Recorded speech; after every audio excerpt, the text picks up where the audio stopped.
오늘은 말씀이 주시는 놀라운 변화, 말씀이 주시는 놀라운 변화이라는 제목으로 말씀을 상고합니다. 우리도 예수님을 믿고 또 신앙생활을 하게 된 데에는 이 말씀이 큰 역할을 하고 있습니다.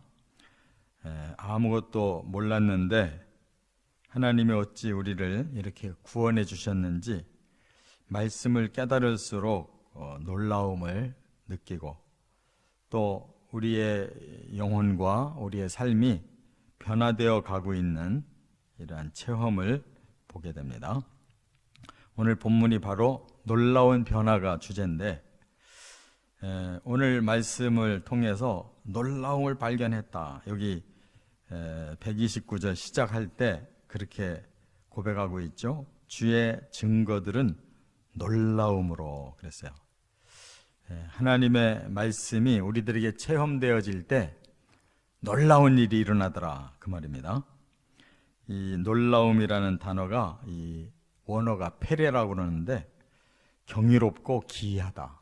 그러니까 사람의 이 경험이나 사람의 이치로는 도무지 알 수 없었던 거, 이러한 일이 일어나는 것을 여기 놀랍다, 경이롭고 기이하다 이런 뜻이에요. 그건 바로 영혼의 변화가 왔다는 겁니다.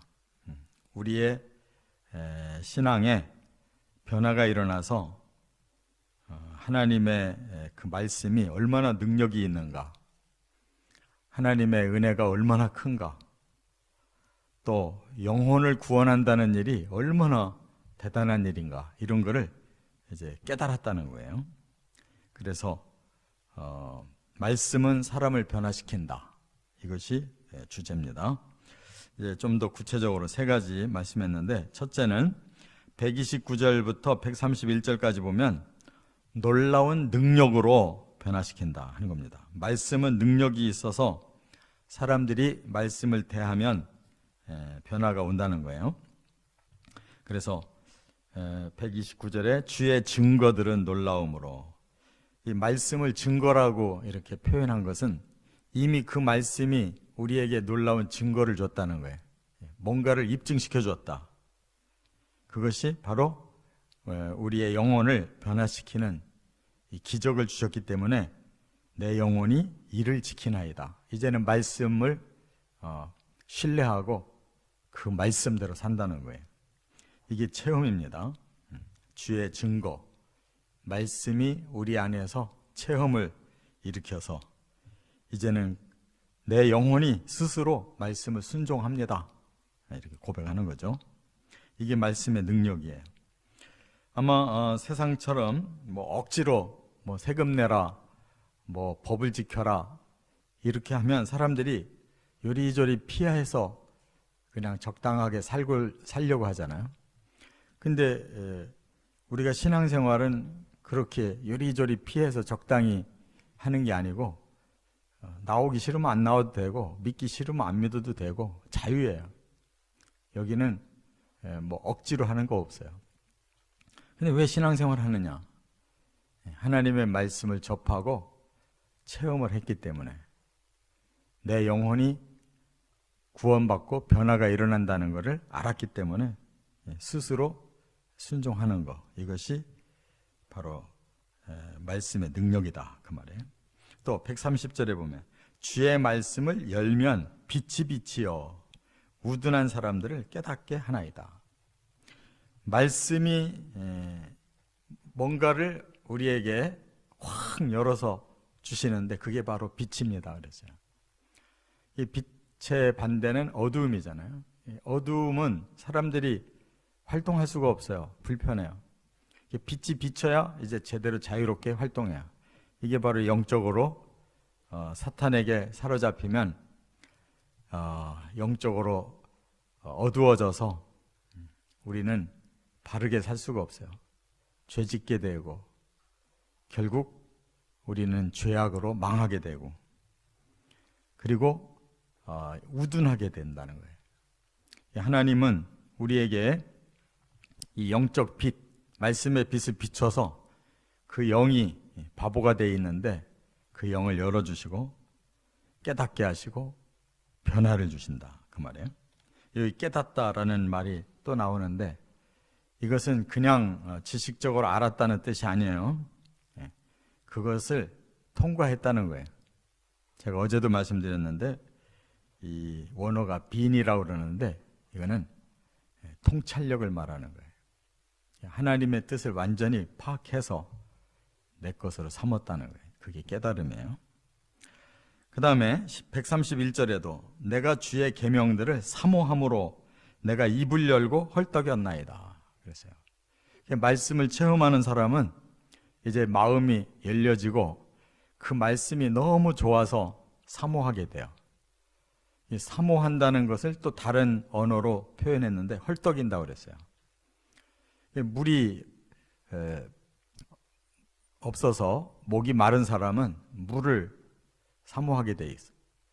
물을 먹고 싶어서 헐떡이게 돼 있어요. 그런 그 심정을 여기서 표현했는데 이 사모한다라는 단어가 야부예요.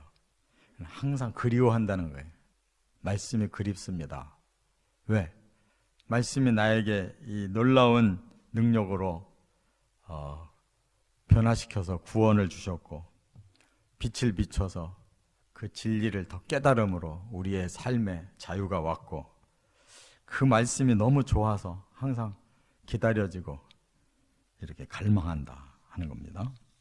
그 다음에 두 번째로 132절부터 135절까지는 놀라운 은혜로 변화시키신다. 말씀 자체도 능력이 있지만 하나님의 말씀을 통해서 우리에게 은혜를 주셔가지고 변화시키신다는 거죠.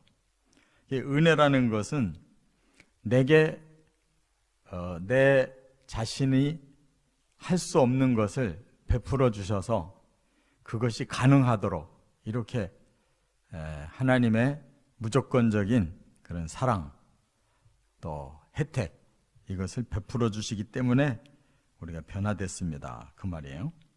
여기 132절에 보면 주의 이름을 사랑하는 자들에게 베푸시던 대로 내게 돌이키사 내게 은혜를 베푸소서 그랬는데 원칙적으로는 사랑하는 자에게 은혜를 베풀게 돼 있어요. 그렇잖아요? 우리가 좋아하는 사람한테는 마음을 주고 선물도 주고 뭔가 좋은 것을 주고 싶어 하잖아요. 주의 이름을 사랑하는 자 이게 바로 성도인데 성도들에게는 하나님의 은혜를 주시는 것이 당연한 일이죠. 하나님도 사랑하고 우리도 하나님 사랑하고 하니까 하나님 은혜를 주시는데 여기 보니까 내게 돌이키사 은혜를 달라고 그랬으니까 그 말은 돌이킨다라는 말은 줄 상황이 아닌데 마음을 다시 바꾸셔서 은혜를 주십시오 그 말이거든요. 그 말은 우리가 하나님께 사랑받을 만큼 뭔가를 하지 못했다는 거예요. 그러나 하나님은 중단하지 마시고 저를 향해서 다시 은혜를 좀 내려주십시오 그런 뜻이에요. 그래서 이 돌이킨다라는 말은 뭐뭐를 향하여 우리 스스로 생각해도 나는 은혜 받긴 틀렸다 이렇게 잘못되게 살은 나에게 무슨 은혜를 주실까? 그런데 하나님은 그게 아니더라는 거예요. 나 같은 부족한 자에게도 똑같이 이렇게 나를 향하여 은혜를 주시더라 그런 뜻이에요. 여기서 은혜라는 거는 조금 더 정확한 해석을 말한다면 이게 하나니라고 그러는데 긍휼의 은혜라는 거예요. 긍휼의 은혜. 그 말은 이제 우리로 하여금 회개할 수 있는 기회를 주시고 또 성도로서 은혜를 받도록 이렇게 긍휼의 은혜를 주신다 그런 뜻이에요. 그래서 우리가 변화가 되는 겁니다. 우리 머리로 우리의 강팍한 마음으로 우리의 행위로는 구원받을 수가 없어요. 뭐 순간순간 죄에 사로잡히고 또 죄를 실제로 짓고 사는 우리가 내 힘으로 어떻게 변화가 되겠어요? 하나님께서 긍휼의 은혜를 주시고 하나님의 말씀의 능력으로 우리를 바꾸어 주시기 때문에 가능하다, 그 말이에요. 그래서 이제 그렇게 은혜를 받아서 구원을 받았기 때문에 133절에는 나의 발걸음을 주의 말씀에 굳게 세우시고 어떤 죄악도 나를 주관하지 못하게 하소서 그랬는데, 그것까지도 하나님이 도와주셔야 가능하다, 그 말에. 내 발걸음이 하나님 말씀 위에 굳게 세워져야 되겠는데 우리 의지로는 안 되잖아요. 그러니까 또 하나님 은혜로 도와달라고 기도하고, 어떤 죄도 이제 나를 주관하지 못하도록 더 이상 죄에 빠지지 않도록 하나님 도와주십시오. 그런 은혜를 또 달라고 이렇게 기도하고 있어요. 또 134절에도 사람의 박해에서 나를 구원하소서, 그리하시면 내가 주의 법도들을 지키리이다. 우리가 하나님의 말씀의 능력과 은혜로 구원을 받았다고 받고 나면 사람에게서 박해가 올 수가 있어요. 그러면 그 박해가 또 힘드니까 다시 또 돌아설 수가 있는데, 하나님이 그 박해까지도 이길 수 있도록 도와달라는 거예요.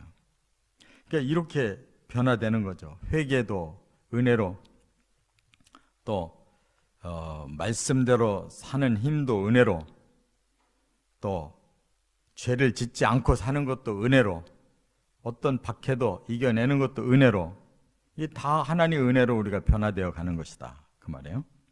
그래서 135절에 주의 얼굴을 주의 종에게 비추시고 주의 율례로 나를 가르치소서. 하나님이 그 얼굴을 우리에게 향해 주십시오. 항상 우리를 쳐다봐 주시고 우리에게 관심을 가져주셔서 우리가 말씀을 더 깨닫고 하나님 은혜 가운데 살게 해주십시오. 이렇게 하나님의 관심까지 달라고 이렇게 기도하고 있어요. 이 모든 게 다 은혜예요. 여기에서 지금 제가 이렇게 잘하고 저렇게 잘하고 그러니까 하나님 축복해 주십시오가 아니고, 이렇게 부족하고 저렇게 부족하니까 하나님 긍휼의 은혜를 주셔서 저 자신이 더 하나님 뜻대로 살 수 있도록 변화되게 해달라고 이렇게 기도하고 있는 거예요. 끝으로 한 가지가 더 있는데, 여기 136절이 남았는데 놀라운 구령열로 변화시키신다는 거예요. 사람이 구원받는 데에는 전도자가 필요해요. 우리도 누구에겐가 그 복음을 전해받고 구원받았는데 그 사람의 마음에 구령열이 없었다면 전도 안 했을 거예요. 그런데 웬일인지 관심 갖고 전도를 해서 우리가 복음을 받아들이고 믿으니까 이런 변화가 일어났잖아요. 여기 지금 136절에 이 저자가 바로 그런 심정이 지금 충만한 거예요. 그들이 주의 법을 지키지 아니하므로 내 눈물이 시냇물 같이 흐르나이다.